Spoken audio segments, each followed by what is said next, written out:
When I opened the door and saw my husband sitting on the edge of our bed, my heart skipped a beat, not from fear, but from a strange premonition.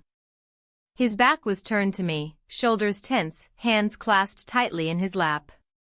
I noticed my phone on the mattress beside him, unlocked, the screen still glowing. For a second, I didn't understand. Then I saw the open message thread. My chest tightened. I had forgotten to delete the last few messages. The ones I knew could be misread. Or worse, understood all too clearly. As I stepped closer, he didn't move. He just stared. His eyes scanning, his jaw clenched.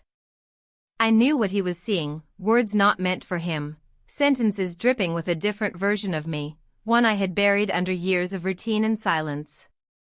My instinct screamed to reach for the phone, to explain, to lie maybe. But I couldn't move. I could only watch as his finger scrolled one last time, and then stopped. He saw that message. The one that unraveled everything. Not the flirtation. Not the misstep. But the truth. The one thing I couldn't take back. The one night that changed it all. My phone vibrated in his hands, and a new message appeared. I saw his face freeze. He blinked once, as if coming out of a trance, then looked up at me, straight into me. My breath caught in my throat. That message had a name. And that name was the only one he wasn't supposed to see. I felt my knees weaken. A buzzing in my ears. His breathing turned shallow, loud, unbearable. My world shifted under me. That was the moment I realized, I wasn't afraid he'd find out. I was afraid of what would come next. Because 3 months ago, I made a mistake. One that shattered everything I thought I knew. And before I tell you how it all really happened, I need to ask, have you ever had a secret, one you tried so hard to bury, only to watch it claw its way back into the light? If you have, tell me in the comments where you're watching from, and stay with me, because what I'm about to share is something I've never told anyone before. Sometimes, it starts in silence. In small spaces between conversations. In half-closed doors and forgotten glances. My mornings used to be filled with routine, the soft clink of coffee mugs, the rustling of a newspaper, the sound of my husband clearing his throat before he asked me to pass the butter. Everything exactly where it was supposed to be. Including me. I would watch him butter his toast with that same rhythm he had used for years. And every now and then, I wondered if he even looked at me anymore, or just through me. I'm not saying we were unhappy. That would have been easier, maybe. We were fine. Comfortable. But sometimes comfort can feel like a slow erasure. A kind of fading you don't notice until someone new enters the frame, someone whose gaze lingers a second longer than necessary. That someone came in the form of a man in a charcoal gray suit with eyes like late afternoon, sharp, calm, a little tired. He introduced himself on a Monday morning. New head of our department. I remember the way he shook my hand, firm, present. He smiled, not politely, but genuinely. You must be the one keeping this place from falling apart, he said. It wasn't flirtation. Just a comment. But it landed differently. It landed. The rest of that day passed in a blur. Meetings, paperwork, and then more meetings. I watched how others responded to him, the younger assistants giggling, the men standing a bit taller. I didn't giggle. I didn't stand taller. But I noticed. Toward evening, most had left. I was still at my desk, sorting documents for the morning briefing. He passed by, stopped, looked over my shoulder. Still here? I nodded. Just finishing up the report. Let me help. I didn't know how to refuse. Or maybe I didn't want to. He pulled a chair, sat beside me, sleeves rolled up. For the next 20 minutes, we combed through numbers and notes. He asked questions, thoughtful ones. And I answered without thinking, without weighing my words the way I usually did. I realized I was leaning in, just slightly. Not enough for anyone else to notice. But enough for me to feel it. When we finished, he stood, stretched, smiled. "You're good at this." "Habit," I replied, closing the folder. "No," he said. "Talent." That night, in bed beside my husband, I stared at the ceiling and replayed that single word. Talent. I hadn't heard a compliment like that in years. Not about my work. Not about me. My husband breathed steadily beside me. I didn't resent him. But I didn't feel seen either. The next few days were a strange mix of denial and anticipation. I dressed the same, acted the same, but inside, something shifted. I began noticing details, the scent of his cologne, the way he ran his hand through his hair when he was focused, the way he said my name, deliberate, not rushed. He started asking for my input more often. Not just as an assistant, but as someone he trusted. Once, in a meeting, he stopped mid-sentence, turned to me, and said, "What do you think?" The others looked surprised. So was I. But I answered. Confidently. And he nodded like it mattered. We didn't speak much outside of work. Just occasional comments, exchanged glances. But those glances stretched time. They lingered. They said things we didn't dare voice. One evening, I was the last one to leave again.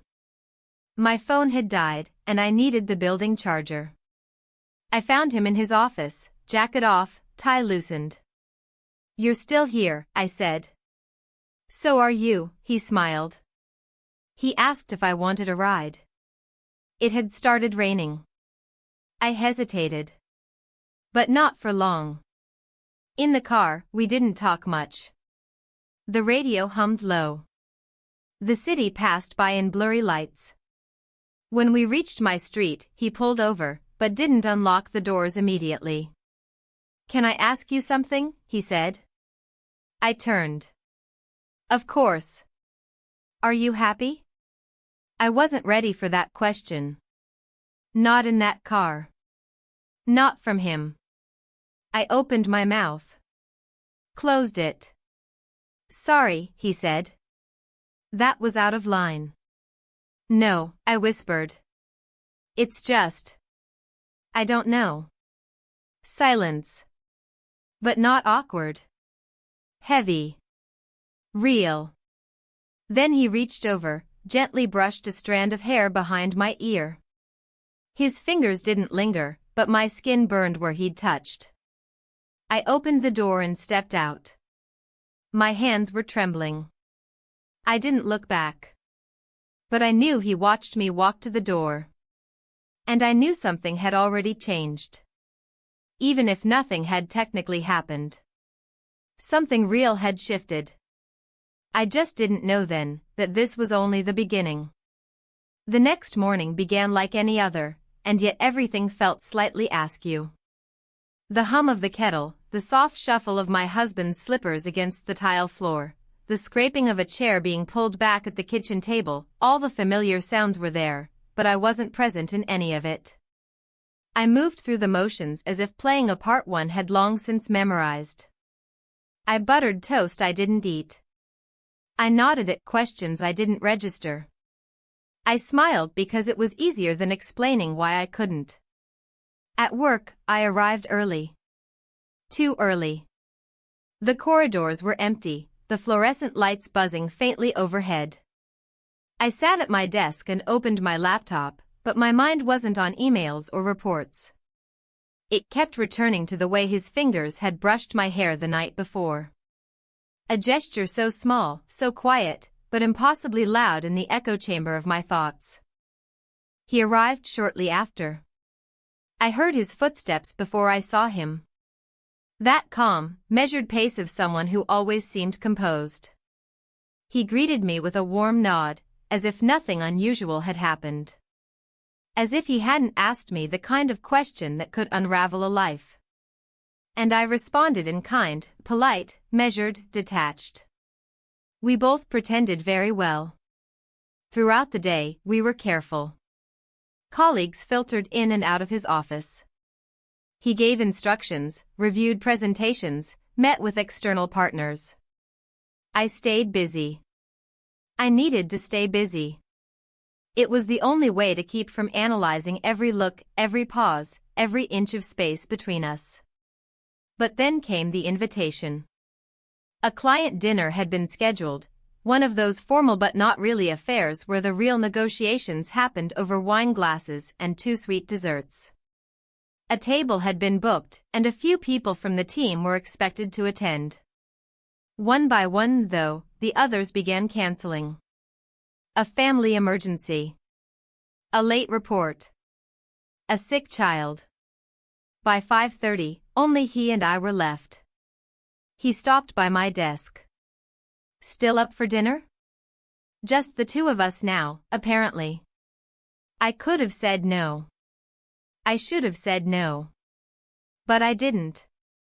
I said, of course. The restaurant was one of those places with dim lighting and dark wooden walls that swallowed sound. The kind where everything felt quieter than it was. We were seated in a corner booth, half hidden from view, surrounded by the soft clinking of silverware and low conversation. He ordered wine. I didn't protest. We talked about work at first. Safe topics. Revenue projections. Departmental changes. But gradually, the tone shifted. He asked about my life outside of work. I gave the standard answers: married, long time, no kids. He listened closely, his attention unwavering. And do you like it? He asked gently. Your life, I mean. I looked at him across the candle-lit table. The question hung in the air, not heavy, but precise. I could have deflected. I could have laughed. But I didn't. I think I used to, I said. He nodded, didn't press. Just let the silence grow soft again. We finished the meal slowly, savoring the last bites as if stalling. Outside, the city had taken on that amber glow of late evening, where headlights streaked like brushstrokes and the sidewalks gleamed from an earlier rain. He walked me to my car. We stood for a moment, side by side, neither of us unlocking our doors. I should go, I murmured. He turned to me. I know. And then, with no build-up, no dramatic music, no pretense, we kissed. It wasn't long. It wasn't frantic. It wasn't something out of a movie. It was quiet. Precise. I felt his hand lightly rest against my waist, and my own rose to his shoulder almost involuntarily. Time folded in on itself. We kissed. And then it was over. I stepped back, breath uneven. He didn't move toward me again. He just looked at me, not with apology, not with regret, but with something deeper. Something that said, I see you. Something I hadn't felt in years. I drove home in silence. My fingers gripped the steering wheel so tightly my knuckles whitened. My heart beat a strange rhythm, not panic, not joy, something in between. Something unnameable. The house was dark when I entered. My husband was in his usual chair, the television casting flickers of light across the living room. He looked up, offered a neutral smile. You're late, he said. Client dinner ran long, I replied, slipping off my coat. He nodded and turned back to the screen. I walked to the kitchen, poured myself a glass of water I didn't drink. My reflection in the window looked the same. But I wasn't. That night, in bed beside him, I lay awake. I could hear his breathing, slow and steady. My own was shallow, uneven. I didn't feel guilty. That was the part that surprised me most. I expected guilt. I expected shame. Instead, I felt clarity. Not because I had made some choice or crossed some line, but because, for the first time in years, I had remembered what it felt like to be wanted. To be truly seen. And once you feel that, once you remember it, it becomes impossible to forget. Sleep didn't come easily. My mind kept circling back to the moment outside the restaurant, the stillness of it, the weight of that kiss. I kept trying to convince myself that it was meaningless. A lapse. A moment of weakness. But my body knew better. Something had shifted. Something quiet, yes, but permanent. The next morning would come, like they all do. And I would go to work. And we would pretend. But the silence between us had changed. It wasn't absence anymore. It was tension. Charged, undeniable, and waiting. I woke up before the alarm, my eyes opening to the gray wash of early morning light bleeding through the curtains. My body lay still, but my mind had already begun its quiet spiral. I stared at the ceiling, aware of the warmth beside me, my husband still asleep, his breathing deep and steady, the familiar rise and fall of his chest under the covers. I watched him for a long time. Counted the seconds between his breaths. Tried to remember the last time I had looked at him like this, truly looked. The lines on his face had deepened. His hair had thinned a bit more. He hadn't changed suddenly, but I had been blind to the gradual shift. Or maybe I had just stopped noticing. He stirred as I sat up. I muttered something about needing to check emails early and slipped out of bed. My hands moved through the morning routine automatically, kettle, toothbrush, blouse, mascara. Nothing was different, yet nothing felt the same. I caught my reflection in the mirror as I buttoned my shirt. My face looked calm. But my eyes held something new. Or maybe something very old. When I arrived at the office, the day had already begun. The usual hum of keyboards, low voices in the hallway, the occasional clatter of coffee cups on desks. But I could feel it, a tension below the surface of the ordinary. I wasn't sure if it was real or if I had simply changed so much in the last few days that everything felt altered. He passed my desk in the morning. A nod. That was all. His eyes met mine for a fraction of a second too long, but his expression betrayed nothing. He asked a few questions about a report I was preparing. His tone was perfectly professional. But I felt it. A silence laced with awareness. We both felt it. By midday, I'd busied myself in every way I could. Filing, spreadsheets, replying to emails that didn't require immediate attention. I couldn't concentrate, but I needed to pretend I could. The memory of the kiss hovered close. Not romanticized. Not exaggerated. Just present. Like a splinter in the soft tissue of my thoughts. After lunch, I caught him looking at me across the conference table during a staff meeting. His expression was unreadable. I forced myself not to look again. But I felt my skin respond. A flush at the back of my neck, a subtle rise in my pulse. Back at my desk, I opened a document and stared at the blinking cursor, the screen glowing empty. My mind wandered to the quiet of the car, the warmth of his palm resting briefly against my waist, the way he hadn't tried to turn the moment into something it wasn't. He had let me go. That should have brought comfort. But instead, it created a hunger I hadn't expected. Around 3, I left my desk to deliver some files to the records room. The narrow hallway leading there was always quiet, a forgotten corner of the building. As I walked back, he turned the corner and almost ran into me. "Sorry," he said. His voice was calm, but low. "It's fine," I replied quickly, not trusting myself to say more. We stood there for a breath too long. Neither of us moved. "About the other night," he began. "It didn't happen," I interrupted. My voice came out flatter than I meant. I wasn't trying to be cold, I just didn't know how else to control it. He nodded once, slowly. Understood. He stepped aside to let me pass. I walked away without turning back. But my chest ached with something I didn't have a name for. Back at my desk, I stared at the wall clock. The minute hand crept forward, impossibly slow. I started organizing my folders just to stay busy. I checked my phone, a message from my husband asking if I could pick up groceries on the way home. Normal. Familiar. But when I read his words, I felt like I was standing on a different continent from him. A place where his voice couldn't reach me. That evening, after dinner, we sat side by side on the couch. The TV was on, some documentary he'd chosen, but I couldn't follow it. My body was there, but my thoughts circled elsewhere.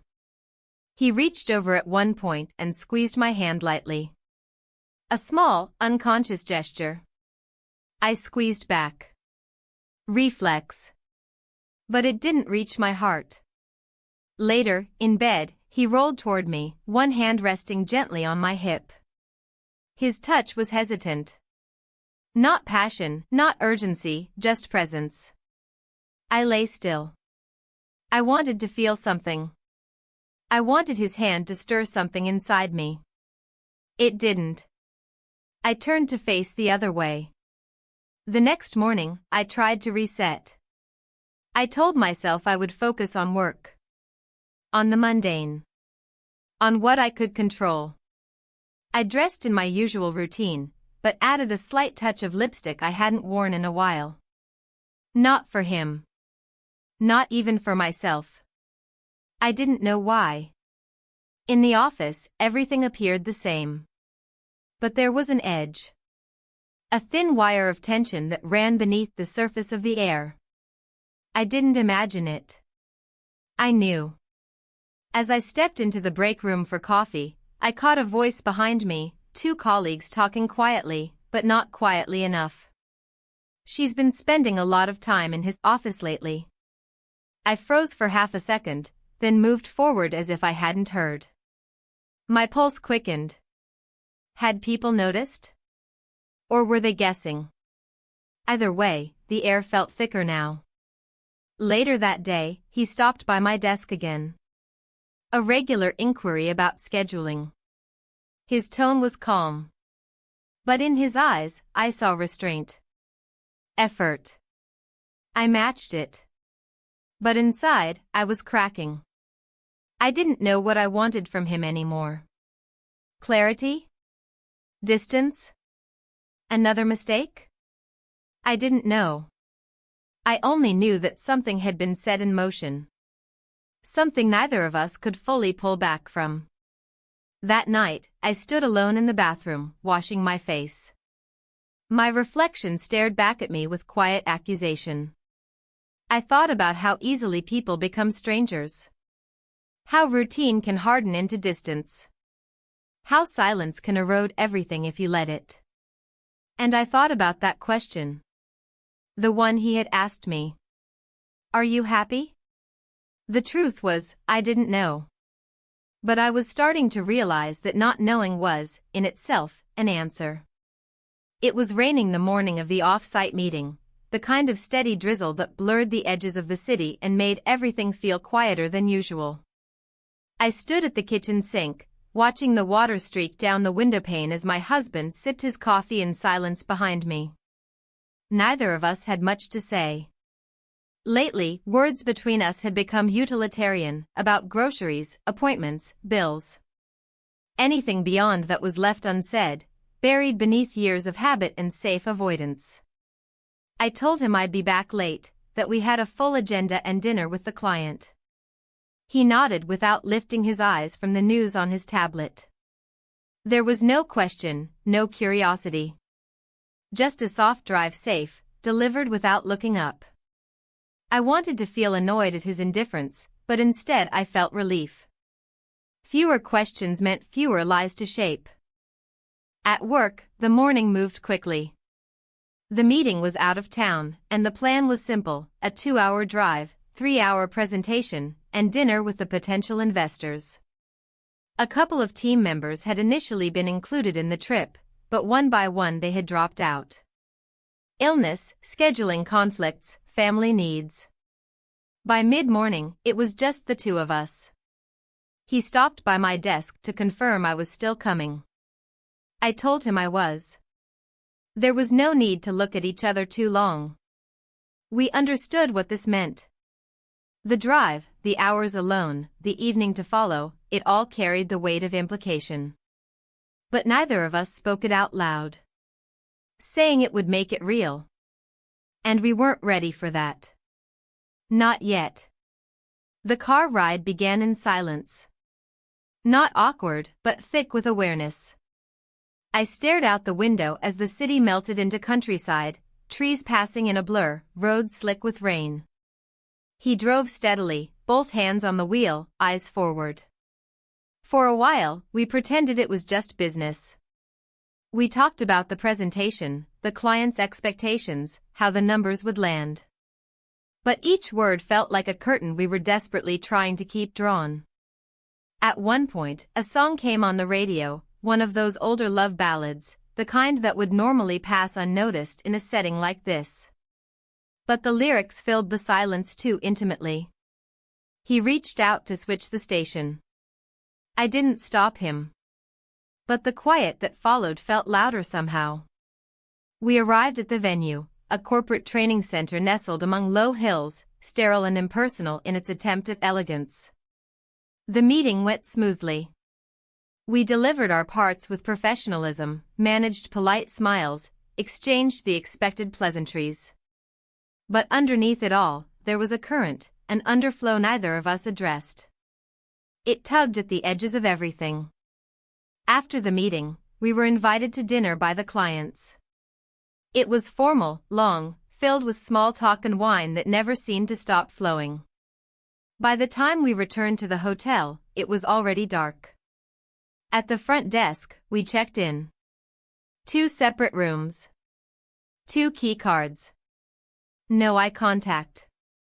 Rooms are down the hall, 2nd floor, the clerk said brightly. We thanked him. Still professional. Still distant. We entered the elevator in silence, both of us standing to opposite sides. The soft chime of floor numbers ticking upward felt deafening. I stared at the reflection of myself in the mirrored doors. I looked composed. But inside, everything was trembling. When we reached our floor, he stepped out first. I followed. Our rooms were across the hall from each other. We paused outside the doors. Well, he said, almost a whisper. I nodded. Early start tomorrow? Yes, he replied. Better get some rest. He hesitated, the keycard in his hand. I could feel his uncertainty, not in action, but in restraint. And for a moment, I almost hoped he would do something foolish. Something to free me from this unbearable limbo. But he didn't. Good night, he said. Good night. He turned and entered his room. The door closed behind him. I stood there for several seconds, my keycard still gripped tightly in my hand. My pulse pounded in my ears. A part of me begged for movement, to go inside, to end this push and pull that had begun to consume every part of me. But I couldn't. I entered my room. It was cold and quiet, the kind of room designed for rest but devoid of comfort. I dropped my bag on the chair and sat on the edge of the bed. My shoes were still on. My coat still buttoned. I sat like that for a long time. Eventually, I stood and walked to the window. The rain had started again, heavier now, trailing down the glass in ribbons. Outside, the parking lot gleamed under the yellow wash of overhead lights.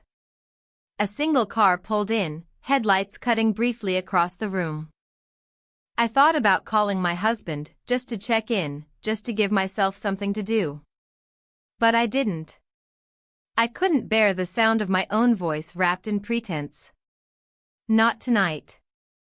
I pulled my coat tighter and stepped into the hallway. The corridor was empty, the carpet swallowing the sound of my footsteps. I wasn't sure what I was doing. I wasn't heading anywhere in particular. I just couldn't be still. At the end of the hallway, there was a small lounge, 2 armchairs, a coffee machine, a faded painting of a lake. I sat in one of the chairs and leaned back. My body was exhausted, but my thoughts ran endless circles. I thought about the kiss. About the silence that followed. About the way I had said it didn't happen, when I knew it had. I thought about the way he had looked at me tonight, all the words he hadn't said hanging between us like fog. And I thought about myself. Who I had been. Who I had become. Who I was trying not to be. Eventually, I returned to my room. I changed slowly, turned off the lights, and slid under the covers. The sheets were stiff and cold, the mattress unfamiliar. I stared at the ceiling for what felt like hours, the rain tapping gently against the window like a persistent thought. I didn't know what tomorrow would bring. I didn't even know what I wanted it to bring. All I knew was that something had already begun. Quietly, unmistakably. And it wasn't going away. The next morning, the air felt thick with expectation. The rain had stopped sometime during the night, and the city outside the window seemed washed clean, as though the storm had removed not only the dust from the streets but also something unspoken that had been hanging in the air between us. I stood by the window in my hotel room, watching the morning mist slowly fade into the bustle of the city below. My reflection in the glass was almost unrecognizable, a version of myself I couldn't quite place. I hadn't slept well. Every time I closed my eyes, my mind went back to the night before, to the silence, to the tension, to the weight of what had happened and what hadn't. I didn't want to think about it. But there it was, in every corner of my thoughts. The kiss. The hesitation. The way he had stepped back as if he knew I was still trying to figure out what I wanted from him, from myself. The knock on my door came just as I was about to grab my coat and leave. "Ready for breakfast?" he asked, his voice low, still carrying that trace of restraint. His eyes were unreadable, but there was something in them, something that betrayed the quiet undercurrent of what we both knew had passed between us. "Sure," I said, forcing a smile I didn't feel. We walked to the small dining area downstairs in silence. Neither of us said much. I tried to focus on the food in front of me, the orange juice, the scrambled eggs. But all I could think about was how his presence seemed to fill the room. Not with words, but with something else, a pull that neither of us knew how to break. After breakfast, we returned to the conference room for the last leg of the meeting. As we settled in, he sat next to me, just a little too close for comfort. The tension from the night before clung to us like a shadow. I could feel his breath when he leaned in to discuss the next topic, his shoulder brushing mine in the most casual way, but it felt anything but casual. I stayed focused on the presentation, barely registering the words coming out of my mouth. My mind kept drifting back to the hotel room, to the decision I had made, or rather, the decision I hadn't made. What was it? Was it a mistake? Was it something deeper? What was I even trying to find? By the time the meeting ended, I was exhausted, both physically and emotionally. We gathered our things in silence, the finality of the day pressing down on us. As we headed toward the parking garage, I couldn't help but glance at him. He caught my eye and held it for a beat longer than necessary. His gaze wasn't questioning, but knowing. He had seen me. He had seen all the things I had hidden, the parts of me I had buried under years of routine and polite smiles. "We'll take the same car back," he said quietly, breaking the silence. "It's faster that way." I nodded, not trusting myself to say anything more. We both climbed into the car, and for the first time, the ride back felt different. The weight between us seemed almost unbearable now. We had crossed some line, even if neither of us could define it. "Are you happy?" he asked suddenly, his voice cutting through the quiet. The question stopped me in my tracks. I had expected a lot of things, small talk, awkwardness, but not this. "I don't know," I whispered. The truth of it hit me harder than I expected. I wasn't sure if I was talking about the question itself, or about everything that had led me here. To this point. To this man. He didn't say anything at first.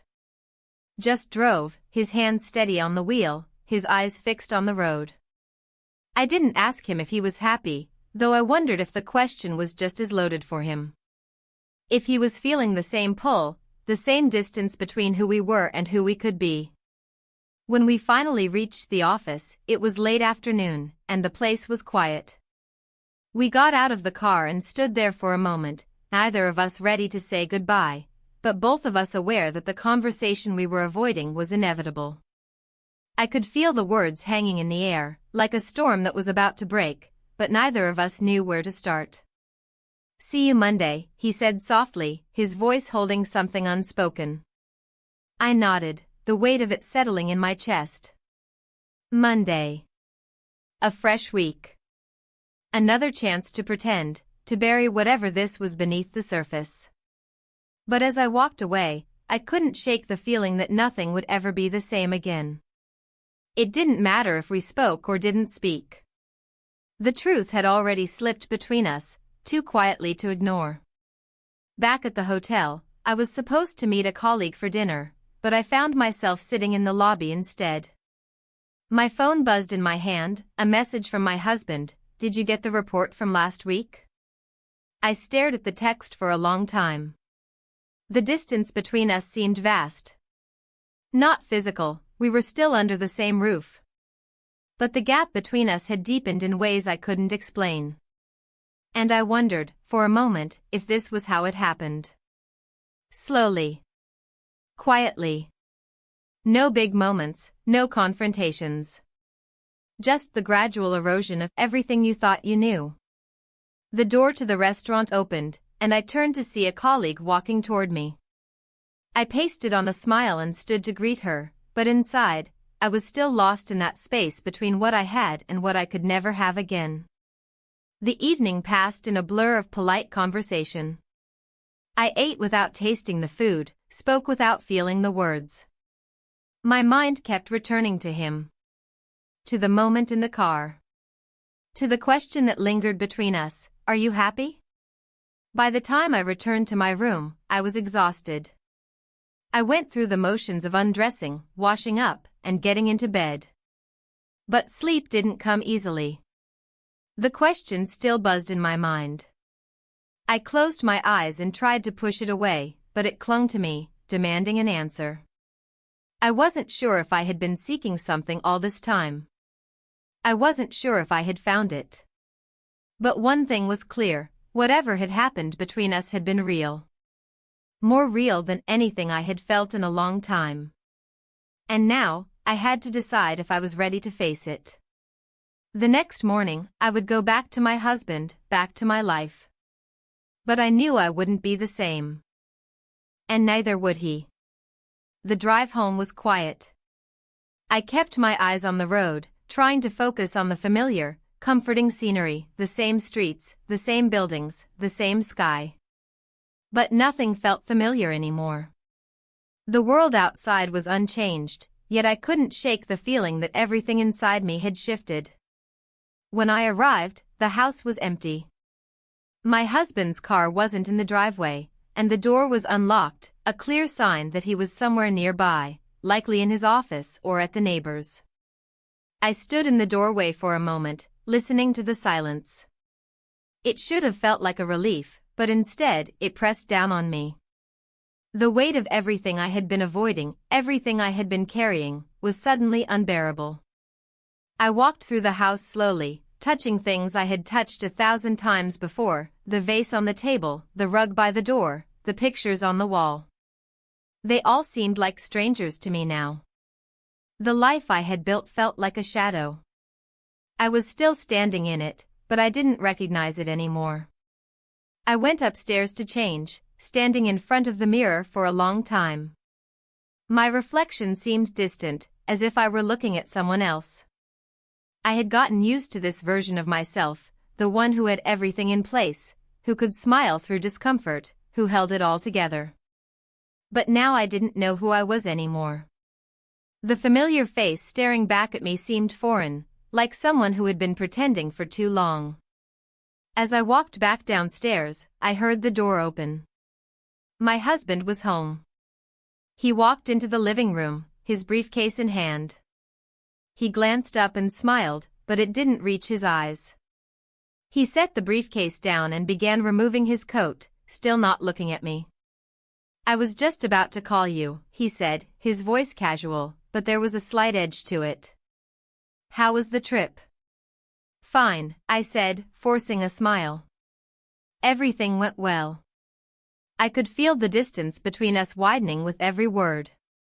It wasn't the trip that had been difficult, it was the distance that had settled between us without either of us acknowledging it. We had both let it grow, unnoticed, until it was too late to ignore. He sat down on the couch, flipping through the mail. I stood there for a moment, unsure of what to do next. He didn't look up. We both fell into a strange, awkward silence. The kind that had become all too familiar lately. The kind that made everything seem out of place. Finally, he broke the silence. "You seem different," he said, his tone almost neutral, like he was stating an observation rather than asking a question. "Are you okay?" I didn't answer right away. The question was simple, but the weight of it was more than I could handle. He had noticed something, of course. He always did. But it wasn't the change in my demeanor that had caught his attention, it was the change in the air around us. The space we used to share so comfortably had become filled with an unspoken understanding that neither of us knew how to address. "I'm fine," I said, but even I could hear the lie in my voice. It was too thin, too transparent. He didn't believe me, but he didn't press further. We sat there for a long time, neither of us moving, both of us pretending. Eventually, he stood and walked to the kitchen, his footsteps heavy on the floor. I stayed where I was, my eyes fixed on the place he had been sitting. I felt something inside me crack open, a small fissure that began to spread. I had been avoiding this moment for so long, and now it was here. The moment when I had to face the truth about what had happened, about what was still happening, and what I was too afraid to admit. I stood up and walked to the window. The city outside was starting to darken as the evening settled in. I could see the lights flickering on in the windows of other houses. People moving through their lives, going about their routines. It all seemed so normal, so unchanged. And yet, I knew that nothing would ever be the same. The door to the kitchen opened, and my husband stepped into the living room again. He had changed into comfortable clothes, a slight looseness to his posture, but still that same detached air about him. He didn't look at me right away. Instead, he took a seat at the dining table, his back to me, the quiet clicking of silverware against his plate the only sound filling the room. I stood there for a moment, unsure of what to do. I wanted to speak, to finally address everything that had been simmering under the surface, but the words caught in my throat. They weren't the right words. They weren't enough to explain how I felt. How lost I had become in this life that no longer felt like mine. Eventually, he turned to me, his face soft but uncertain. "Are we going to talk about it?" His voice was almost hesitant. As if he wasn't sure what he was asking for, or what I was willing to say. I felt a knot twist in my stomach. The question, simple as it was, felt like a judgment, a demand I wasn't prepared to fulfill. I had hoped, in some corner of my mind, that we could avoid it. That the silence would be enough to keep everything in place. But it wasn't. The truth had already slipped out, and now we both had to deal with it. I opened my mouth to speak, but nothing came out. The weight of everything, of the kiss, of the distance, of the lies I had told myself, was too much. How could I explain it? How could I make him understand the part of me that had been dormant for so long, the part that had been awakened by something I didn't expect? He didn't wait for me to answer. He stood and walked toward me, stopping just in front of where I stood. He reached out slowly, as if testing the waters, and touched my arm. His touch was gentle, almost tentative. "I'm not angry," he said quietly. "I just don't understand. What happened to us?" The words stung more than I expected. Not because I didn't know the answer, but because I wasn't sure I could give it to him. The truth was, I wasn't sure I understood it myself. "I don't know," I whispered. And for the first time, I realized I wasn't lying. I really didn't know. We stood there for a long time, neither of us speaking, both of us frozen in the moment. The tension between us had shifted, but it wasn't gone. It was just waiting for the next move, the next step in this dance we had been too afraid to face. Finally, he let go of my arm and stepped back. "We'll figure it out," he said, though his voice lacked the certainty it had once had. It wasn't a promise, not really. It was just a statement. An empty one. But it was all we had. I nodded, though I didn't believe him. I didn't know what we were going to figure out. But I knew that whatever it was, it would never be the same again. And neither would I. The days that followed felt like they were happening in slow motion. Time seemed to stretch out, every hour feeling longer than the last, yet in the quiet moments, I realized that the days had passed in the blink of an eye. I kept telling myself that everything would go back to normal. I had to believe that. That was the only way to survive, to keep pretending that we could move past the quiet rift that had formed between us. But deep down, I knew that nothing would ever be the same again. I tried to bury myself in work, keeping busy with reports, meetings, and phone calls. Anything to keep my mind occupied, anything to keep my thoughts from wandering back to him, to the moment that had changed everything. But it never worked. His presence lingered in the air, in every room, every hallway, every glance we exchanged. Even when he wasn't there, I could still feel the weight of his absence. My husband had become more distant in the days following our confrontation. It wasn't outward hostility, nothing that could be pointed to. He was kind, polite, even affectionate at times. But there was something in the way he moved around the house, in the way he spoke, that felt like a subtle withdrawal. The distance wasn't just physical, it was emotional. I wanted to ask him what he was thinking, to confront the silence that hung between us, but every time I tried to speak, the words wouldn't come. I feared what I might hear. I feared the truth. And yet, I was already living with it. One evening, after a long day of meetings, I found myself alone in the living room. The house felt too big, too quiet. I stared out the window at the darkening sky, my thoughts scattered. My phone buzzed on the table, pulling me out of my reverie. It was a message from him. "Can we talk?" I read the words over and over, trying to process them. He had been asking for this conversation for days, and yet, I still couldn't bring myself to reply. What was there to say? What could we possibly say that would fix what had already been broken? Finally, I typed back, "Sure." I didn't wait for a response. I stood up and walked to the kitchen, my mind a whirlwind of conflicting emotions. I wasn't sure if I wanted this conversation to happen. Part of me just wanted the silence to return. It had been easier that way. But I knew that wasn't sustainable. Silence was a suffocating thing, and we both knew it. When he entered the room, I could tell that he had been waiting for this moment, too. The tension between us had been building, like a storm cloud gathering on the horizon. But unlike the storm, I had no idea what was coming next. He sat down opposite me, his gaze steady but filled with something I couldn't name. His hands were clasped together, as if he were holding himself back, unwilling to let go. I wanted to reach out, to break the barrier between us, but I couldn't. My body felt heavy, like it was betraying me by not reacting. "We need to talk about what's been going on," he said, his voice calm, measured. "I know," I replied quietly. There was a long pause, the kind that felt like it stretched on forever.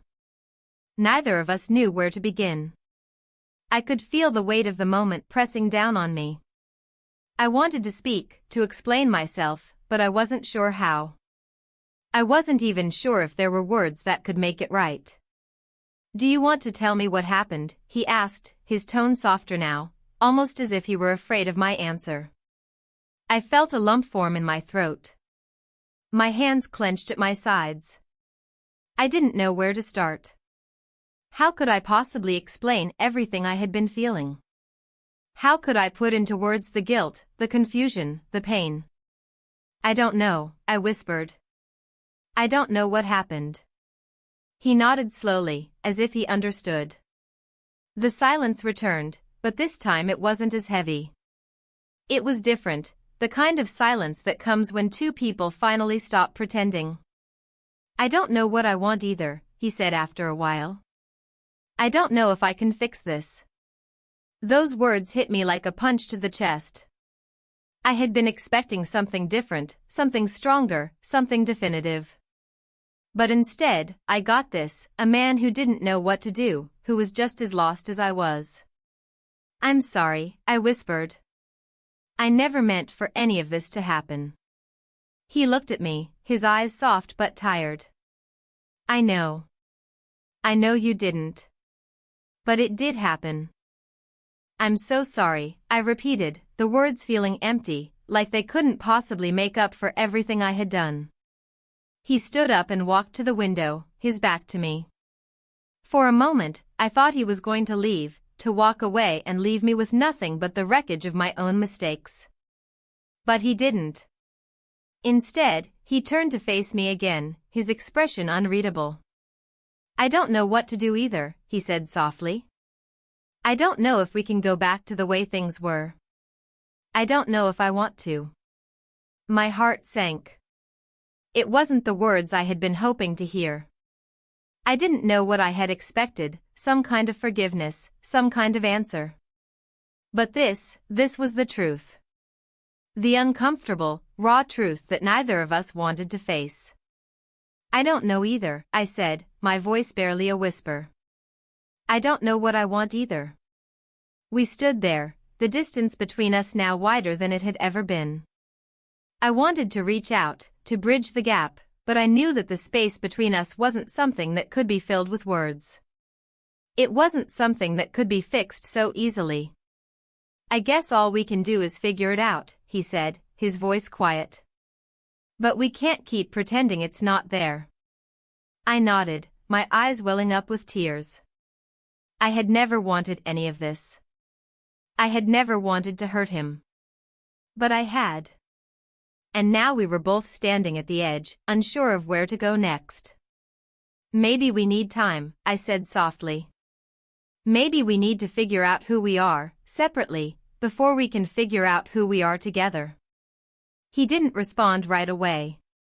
He just looked at me for a long time, his eyes searching mine, as if he were trying to see if I truly understood what I was saying. Finally, he nodded. "Maybe you're right." And that was all. No promises. No guarantees. Just a quiet acknowledgement that we were both standing at a crossroads, unsure of which direction to take. We stood there in silence for a long time. The house was still. The only sound was the soft ticking of the clock on the wall. It wasn't the end.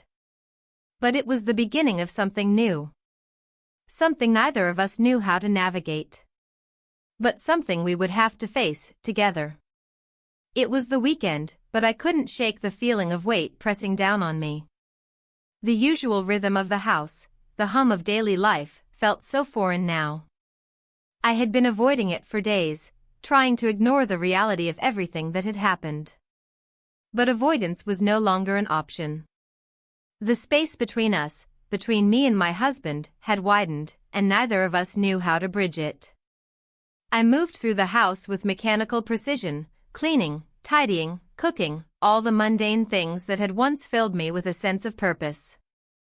But now they felt like hollow tasks, distractions from the chaos brewing in my chest.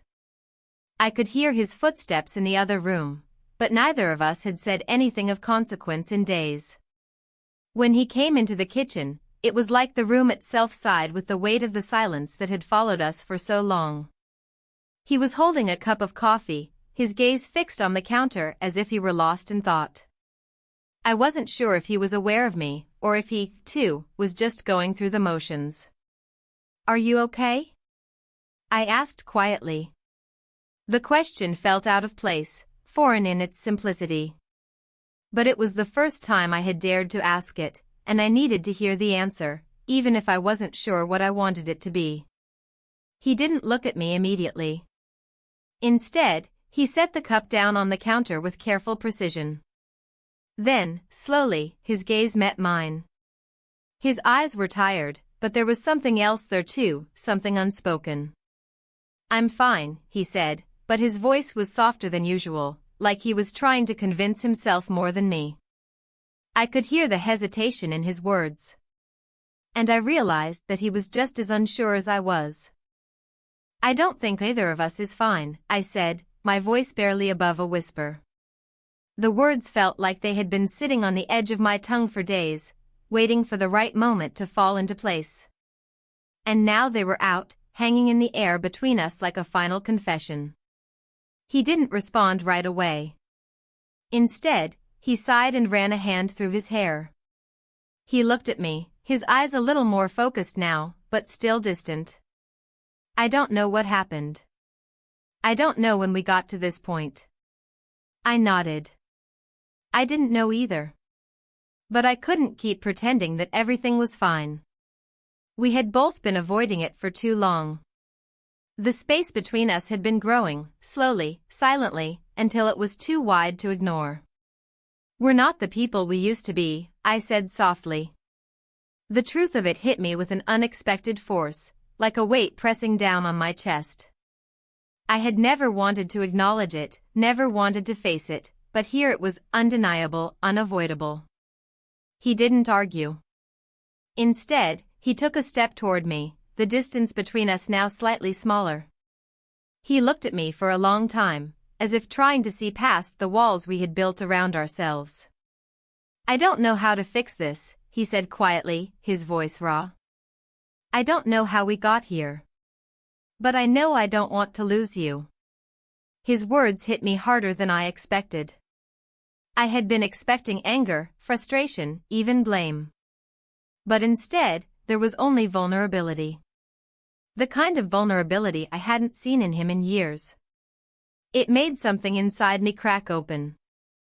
"I don't want to lose you either," I whispered, my voice trembling. "But I don't know how to make it right. I don't know what we're supposed to do now." For a moment, we just stood there, the weight of everything that had happened hanging between us. I wanted to reach out, to bridge the gap, to hold him and tell him everything would be okay. But I couldn't. I couldn't promise him something I wasn't sure I could deliver. "I think we need time," I said finally, my voice breaking the silence. "We need space to figure out who we are now. I need time." He nodded slowly, the understanding in his eyes clear. It wasn't an easy answer, but it was the only one we could give. Time. Space. Distance. We needed all of those things, even though we didn't know where they would lead. "I don't want to lose you," he said again, his voice filled with quiet resolve. "But I don't want to keep pretending either." I nodded, tears threatening to spill. This wasn't easy. It wasn't what I had imagined for us. But maybe it was the only way forward, the only way to rebuild what had been broken. We stood there for a long time, not speaking, just existing in the same space. And for the first time in days, I felt something shift. It wasn't resolution, it wasn't forgiveness. But it was something that gave me hope. Later that night, after dinner, we sat in silence on the couch. The television played in the background, but neither of us paid it any attention. We were both lost in our own thoughts, but for the first time, it felt like we were in the same room. Not apart. Not entirely distant. I think we should take some time, I said again, breaking the silence. We should stop pretending everything's fine. We need to understand where we are before we can decide what happens next. He nodded, his expression somber. I agree. The weight in the room didn't disappear, but something had changed. It wasn't a fix. It wasn't a solution. But it was the beginning of something new, something we hadn't yet figured out. That night, I went to bed earlier than usual. The house was still and quiet, and I could hear his breathing beside me. But I didn't feel the same sense of disconnection. It was different, softer somehow. Maybe it was because we had finally acknowledged the truth. We were no longer pretending to be something we weren't. And that, in its own way, felt like a start. The house was unusually quiet that morning. My husband had left early, leaving only a short note on the counter, had to meet a client. Will be back late. No signature. No warmth. Just information. For a moment, I stared at the note, unsure why it felt so final. The paper trembled slightly in my hand, though the air in the kitchen was still. I folded it once and tucked it into my pocket without knowing why. I moved through the house slowly, not because I had nowhere to be, but because I no longer knew how to fill the time. Everything that had once given shape to my day now felt meaningless. The routines, the chores, the predictable rhythms, they felt like echoes of a life I had once inhabited, now unfamiliar. Eventually, I found myself standing in front of the old photo albums in the living room cabinet. I hadn't opened them in years. Not out of avoidance, but because they had stopped being part of my life. We had stopped taking new photos long ago, and these albums felt like relics. Still, something in me wanted to look. Maybe out of nostalgia. Maybe out of desperation. I sat cross-legged on the rug and opened the first album. My fingers brushed over the plastic covers of the prints. Our wedding. Birthdays. Vacations. Dinner parties from another decade. His smile looked different in those photos, easy, full. And mine. I didn't recognize it. The way I looked at him. The way I held his arm. I was younger, yes, but it wasn't just that. There was a lightness I couldn't trace back to any recent memory. Page after page, I tried to place the exact moment the light had faded. But it wasn't sudden. It was like water boiling, silent, gradual, invisible until it overtook you. Later, I went for a walk. I needed air. Movement. I didn't take my phone. I didn't want to be found or interrupted. I just needed to feel like I could breathe. The sky was overcast, but the breeze was gentle, the kind that felt like it carried secrets from one place to another. I walked without direction, letting my legs carry me forward until I found myself near a small park we used to visit. There was a bench by the pond, tucked away beneath an old maple tree. I sat there, watching ducks cut slow patterns through the water. A family passed behind me, their child squealing with delight over a snack she'd dropped. I smiled faintly, not at the moment itself, but at how far it felt from my world. As I sat there, I thought about him, not my husband, but the man who had seen me in ways I hadn't known I could still be seen. I hadn't heard from him since the last message, and I hadn't reached out either. Whatever was between us had been quietly folded and put away, but it wasn't gone. It still lived inside me. It had reshaped how I looked at myself, how I understood what I needed. It hadn't been about romance. It hadn't even been about him. Not really. It had been about remembering that I was still alive. Still capable of wanting. Still deserving of more than quiet dinners and polite nods. I stayed at the park longer than I meant to. The light was beginning to fade when I finally stood. My legs felt stiff. My body ached in ways I couldn't explain. When I got home, the house was still empty. The note was still on the counter where I had left it. I poured a glass of water, set it down, and paced for a few minutes before sitting at the kitchen table. The silence was loud now. Not peaceful, not soothing. Just loud. The ticking of the clock was sharp, each second cutting through the air. I opened my laptop and stared at the screen, not knowing what I was looking for. I thought of writing an email, maybe even to him. Something like closure. But I didn't. Because closure implied finality. And I wasn't ready for that either. Instead, I opened a blank document and started to write. Not to anyone in particular. Just for myself. I wrote about how I had felt invisible for years. About how I had tried to rationalize it, make peace with it. About the ways I had silenced my own needs to maintain stability. I wrote about how tired I was, not of my husband, not of my life, but of pretending that the slow erosion didn't matter. I wrote until the words blurred on the screen and my hands felt numb. When my husband came home that night, I was still sitting there, the screen dark now, the room lit only by the overhead light. He looked tired. He walked past me, dropped his keys in the bowl by the door, and paused.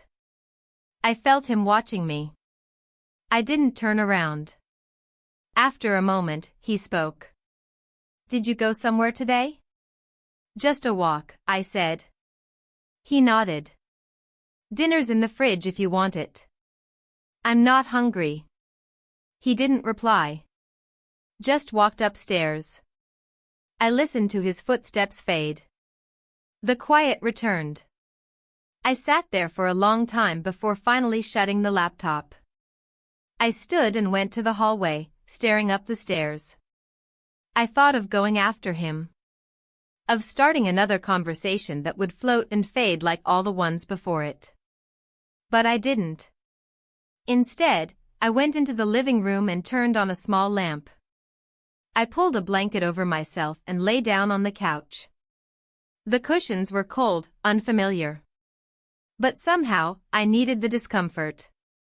I needed to feel out of place. As I stared at the ceiling, I realized something that had been building quietly for days. It wasn't about what had happened. It wasn't about who had done what or what had been said or unsaid. It was about what was no longer there. The connection. The closeness. The desire to repair what had been worn down over time. I thought I had been afraid of hurting him. Of losing him. But now I saw the truth. I was afraid of losing myself. Of living the rest of my life as a silent echo in my own home. The silence was no longer bearable. And in the morning, I would have to decide what that meant. For him. For me. For the space between us that had once been love and now was only memory. The days that followed felt different. Not better, not worse, just different. The silence between us was no longer uncomfortable, it had become a part of the fabric of our daily lives. We moved around each other like two strangers in a familiar place. There were no more attempts at conversation, no more questions about how the other was feeling. It was easier that way, easier to pretend that nothing had changed when, in fact, everything had. The house felt like a quiet witness to our avoidance. The meals we ate together were brief and functional. The words we exchanged were polite but distant, devoid of meaning or intention.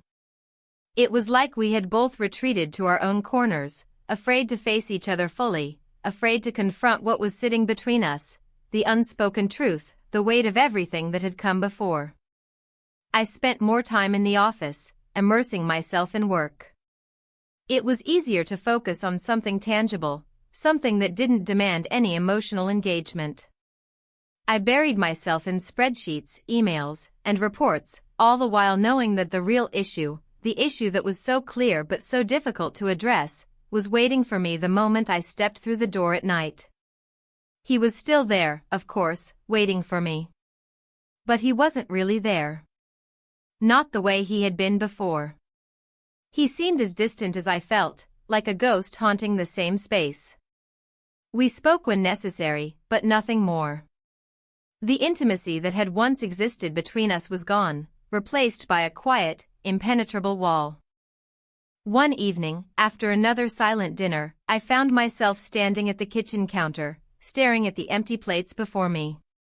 He was in the living room, reading a book. He had taken to reading more often lately, as if he were searching for something in the pages of a story that had nothing to do with our own. I didn't know what to do. I didn't know what to say. I wanted to ask him about everything, to push for some kind of answer, but I didn't know where to start. How do you begin a conversation when you're not even sure what you're trying to fix? I picked up my phone and checked the time. It was getting late, and I had an early meeting the next day. But I couldn't shake the feeling that something had to be said, something had to change. We couldn't keep living like this, pretending everything was fine when neither of us was happy. I walked into the living room, where he was sitting on the couch, still absorbed in his book. I stood there for a moment, watching him. He looked up as if he had sensed my presence, but didn't say anything.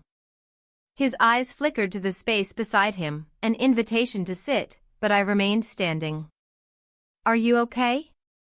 I asked, the words slipping out before I could stop them. It was the first time I had asked him in days, and the question felt heavier than I had anticipated. He closed the book slowly, setting it down beside him. "I'm fine," he replied, his voice tired, though there was something else in it, a weariness that came from more than just work. "I don't think we're fine," I said softly. "Neither of us is fine." He didn't answer immediately, his gaze shifting toward the window. The light from the lamp cast shadows across his face, highlighting the lines that had deepened over the years, the ones that had never been there when we first met.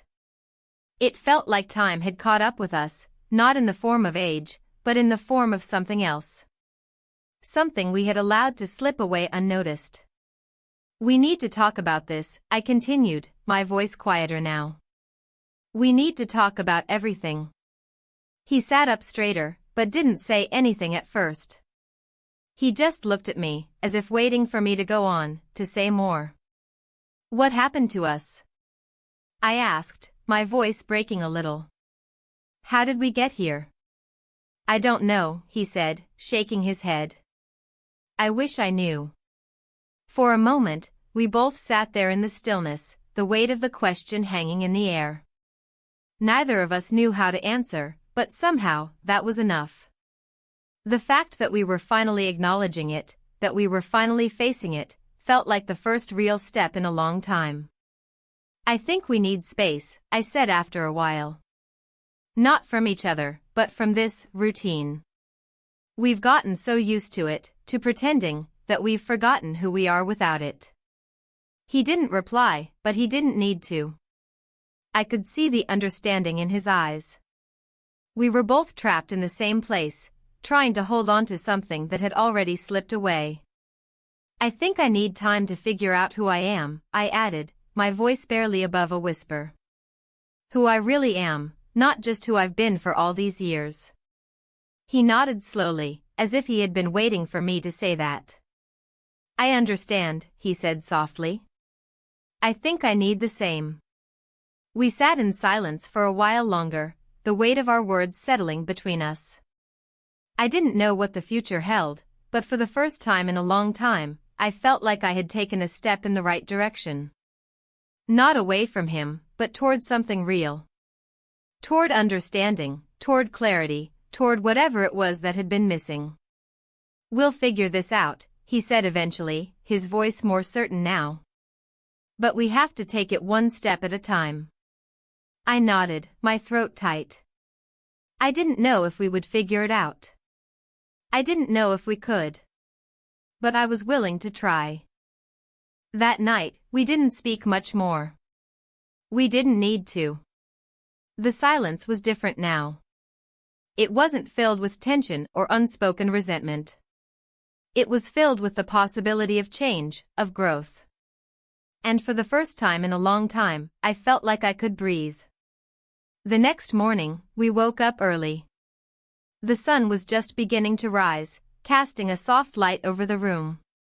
My husband was already up, sitting at the kitchen table, his coffee in hand. He looked up when I entered, and for the first time in days, I saw something in his eyes that wasn't guarded. It was vulnerability. It was real. I think we should take it slow, I said, walking over to the table. Figure out what we need before we try to fix anything. He nodded, his gaze steady. I agree. And for the first time in a long time, I felt like we were on the same page. I didn't know what the future would hold, but I knew that we were taking the first step. Together. It wasn't the end. It wasn't a resolution. But it was a beginning. And for now, that was enough. I didn't know where we would go from here, but for the first time in a long time, I had hope. And that was all I needed.